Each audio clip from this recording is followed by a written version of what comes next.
Assalamualaikum warahmatullahi wabarakatuh. Saya Hairunisa Putri Andira dengan NIM F1E1 19090. Di video kali ini saya akan menjelaskan mengenai review jurnal yang berkaitan dengan materi algoritma genetika. Pada pembahasan review jurnal ini saya akan membahas 4 submateri. Yang pertama yaitu deskripsi singkat dari jurnalnya, di mana saya akan menjelaskan mengenai biodata jurnal dan latar belakang permasalahan yang diangkatnya. Kemudian yang kedua yaitu langkah penelitian, di mana pada subbab ini saya akan menjelaskan segala tahapan proses dari penelitian telah dilakukan oleh peneliti dari jurnal yang saya angkat ini.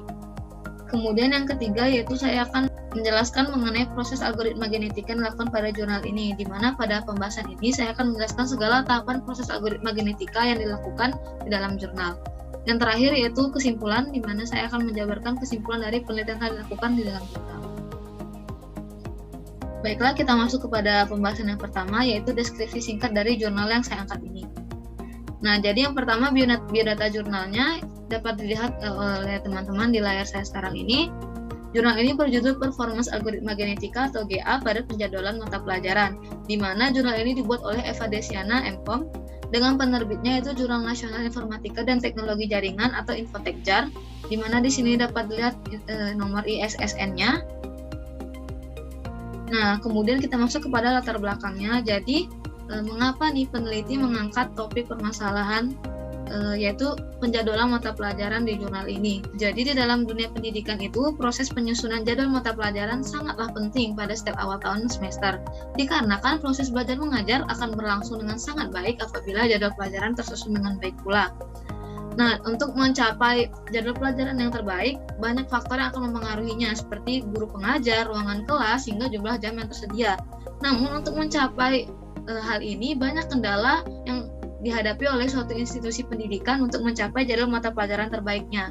Salah satunya sering terjadi yaitu terlalu banyak jumlah guru mata pelajaran, sementara jumlah kelas atau ruangannya itu terbatas, atau sebaliknya, di mana jumlah guru mata pelajarannya terbatas, sementara jumlah kelas atau ruangannya itu sangatlah banyak.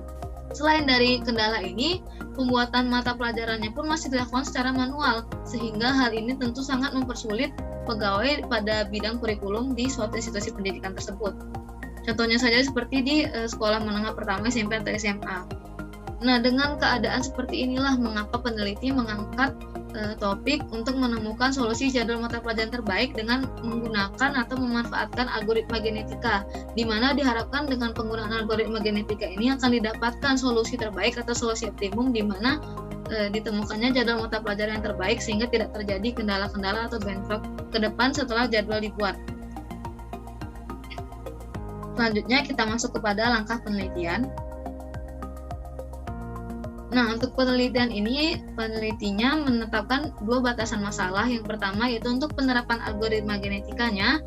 Algoritma genetika yang diterapkan ini menggunakan roulette wheel selection atau seleksi roda roulette pada bagian seleksinya. Dan untuk crossover-nya atau persilangannya menggunakan one point crossover. Kemudian yang kedua yaitu untuk sampel datanya diambil dari data penjadwalan pada SMP Negeri 5 Pematang Siantar. Nah, jadi dari sampel data tadi diambillah nih 4 jumlah data yang digunakan, yaitu jumlah guru sebesar 65 orang, jumlah mata pelajaran sebanyak 14 mata pelajaran, jumlah ruangan sebanyak 35 ruangan, dan jumlah alokasi waktu, di mana alokasi waktunya itu adalah 7 kali pertemuan per hari. Nah, di sini kita akan melihat proses penyelesaian masalahnya, di mana di awal kita mulai kita perlu memasukkan atau menginputkan data penjadwalannya dari SMP Negeri 5 Pematang Siantar tadi.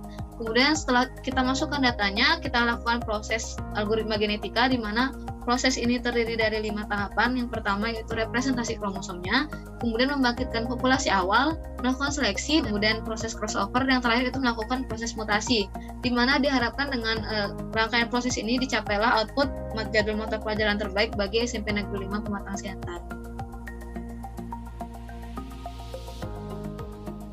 Selanjutnya kita masuk kepada proses algoritma genetikanya. Nah, yang pertama kita lakukan yaitu melakukan representasi kromosomnya, di mana pada representasi kromosom ini terjadi pengkodean dari suatu masalah yang kita angkat. Pada jurnal ini itu dilakukan pengkodean terhadap 6 buah gen. Yang pertama yaitu ada pengkodean guru, kemudian pengkodean mata pelajaran, durasi per jam pelajaran, pengkodean hari efektif belajar dalam 1 minggu, pengkodean jam kegiatan belajar mengajar, dan pengkodean ruangan kelas tempat terjadinya proses belajar mengajar. Jadi dari 6 tadi itu ilustrasinya dapat dilihat di layar saat ini. Contohnya di sini ada tabel kode data guru di mana terdiri dari kode gurunya dan nama guru, kemudian tabel kode mata pelajarannya yang terdapat 14 mata pelajaran, kemudian ada tabel kode harian efektifnya yaitu sebanyak 6 hari, dan tabel kode ruangan sebanyak 35 ruangan.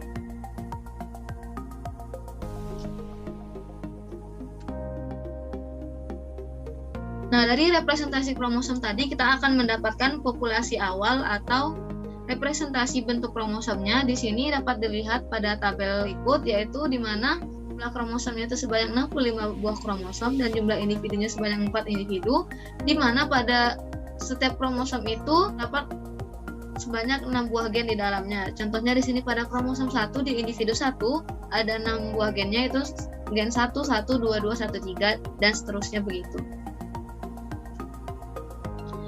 Kita melakukan representasi kromosom, selanjutnya kita perlu melakukan evaluasi nilai fitnessnya.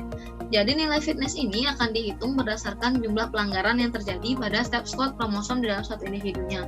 Nah, jadi dalam metode yang kita gunakan itu metode penalti, solusi tak layak dihasilkan tetap digunakan, akan tetapi diberi penalti. Nah, bagaimanakah cara penghitungan nilai fitnessnya? Jadi di sini ada rumus perhitungan fungsi fitnessnya, yaitu Fg sama dengan 1/1 ditambah sigma PI VIG, di mana 1 ini merupakan ketetapan rumus, kemudian sigma PI ini merupakan jumlah penalti yang diberikan untuk aturan I, dan VIG ini merepresentasikan aturan di mana akan bernilai 1 jika jadwal G melanggar aturan I, atau bernilai 0 jika sebaliknya. Skala rumus ini digunakan untuk menghitungkan Fg atau fungsi fitness. Nah, dalam penghitungan tadi disebutkan ada aturan penalti yang akan diterapkan, di mana di sini terdapat 3 constraint. Yang pertama yaitu constraint-nya dengan keterangan hari Senin jam ke-1 itu merupakan upacara bendera, kemudian hari Jumat itu kegiatan belajar mengajar hanya dilaksanakan hingga jam ke-5.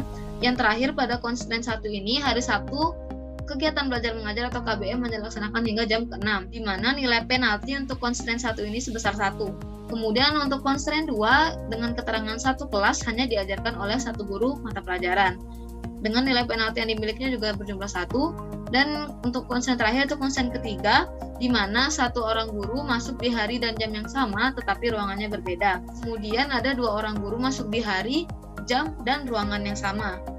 Untuk constraint ketiga ini juga bernilai penalti sebesar 1. Setelah dilakukannya evaluasi fungsi fitness atau nilai fitness tadi, selanjutnya kita perlu melakukan proses seleksi, di mana metode seleksi yang kita gunakan yaitu metode roulette wheel selection atau metode seleksi roda roulette, di mana pada metode ini kita akan memilih individu yang akan mengalami proses perkawinan atau pindah silang berdasarkan nilai fitness mereka dengan cara dihitunglah nilai kumulatif dari probabilitas masing-masing individunya, yang dapat dirumuskan sebagai berikut, yaitu PI sama dengan FI per N sigma Fj, di mana J sama dengan 1, dengan keterangan PI sama dengan probabilitas fitness ke I dan FI sama dengan nilai fitness individu ke I. Setelah kita melakukan proses seleksi, selanjutnya kita melakukan proses crossover, di mana metode crossover yang kita gunakan yaitu metode one point crossover, di mana metode ini tidak semua induknya akan mengalami proses crossover karena pemilihan induk melibatkan parameter probabilitas crossover atau PSI. Nah, individu ke I dinyatakan terpilih sebagai induk pada proses crossover jika memiliki nilai fitness terbaik. Nah, proses crossover ini dapat diilustrasikan sebagai berikut. Misalkan probabilitas crossover-nya itu sebesar 70%. Nah, maka diperolehlah probabilitas crossover sesuai dengan persamaannya seperti ini. PC atau probabilitas crossover-nya sama dengan jumlah persen dikali banyaknya individu yang ada, di mana proses crossover ini sama dengan 70% dikali 4 jumlah individu yang kita miliki tadi. Didapatlah hasilnya itu probabilitas crossover sebesar 2,8. Nah, setelah proses seleksinya tadi, maka diperolehlah individu yang akan di crossover, mana individunya merupakan individu ke-1 dan individu ketiga. Nah, ilustrasi prosesnya itu seperti ini. Pada awalnya individu 1 itu memiliki gen kromosom seperti ini, 1, 1, 2, 2, 1, 3. Dan untuk individu ketiga yaitu 112135. Dan dilakukanlah proses persilangan atau proses crossover sehingga 3 gen kromosom pada kedua individu tadi berubah, di mana yang offspring 1 itu dari 112213 menjadi 112135. Dan untuk individu 3 dengan offspring 2 menjadi dari 112135 menjadi 112213. Lakukannya proses crossover, selanjutnya kita melakukan proses mutasi, di mana metode mutasi yang digunakan oleh peneliti yaitu merupakan mutasi skema swap mutation, di mana kita ketahui kalau proses mutasi ini merupakan operator dalam algoritma genetika yang mana tujuannya yaitu untuk mengubah gen-gen tertentu yang terdapat dalam sebuah kromosom. Nah, dengan skema swap mutation ini kita perlu melakukan perhitungan jumlah kromosom yang mengalami mutasi dalam satu populasi yang ditentukan oleh probabilitas mutasi.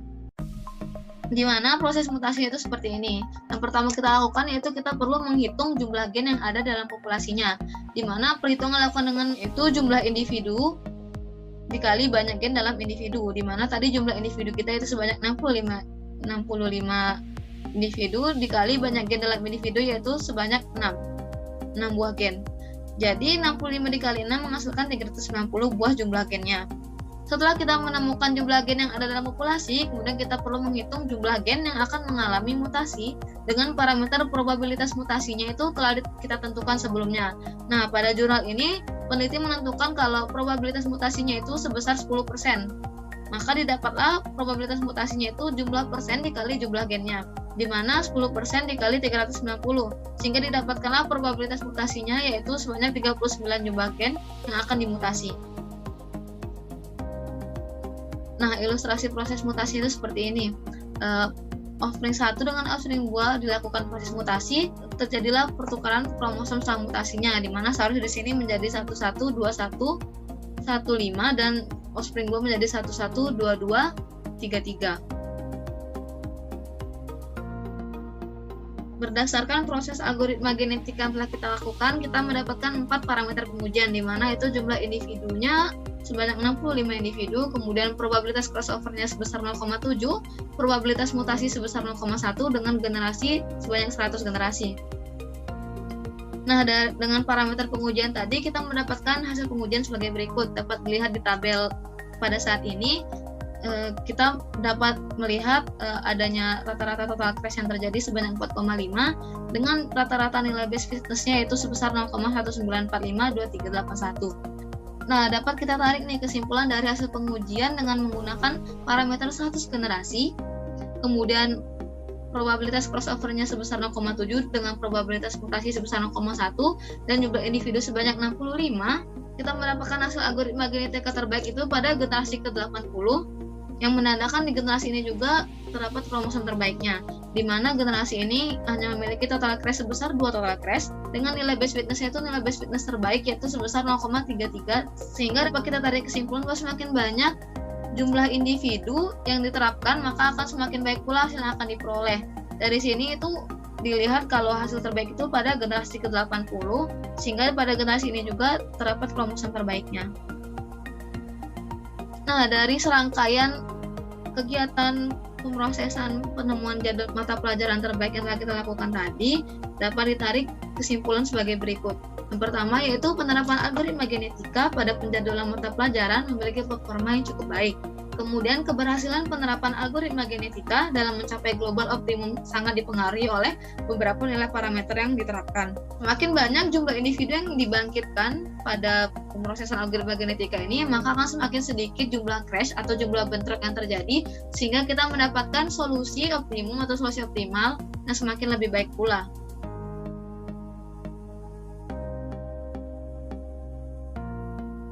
Sekian penjelasan dari saya mengenai review jurnal yang saya angkat, yaitu jurnal berjudul Performance Algoritma Genetika atau GA pada penjadwalan mata pelajaran. Jika teman-teman ada yang ingin bertanya, bisa tinggalkan pertanyaan di bawah kolom komentar.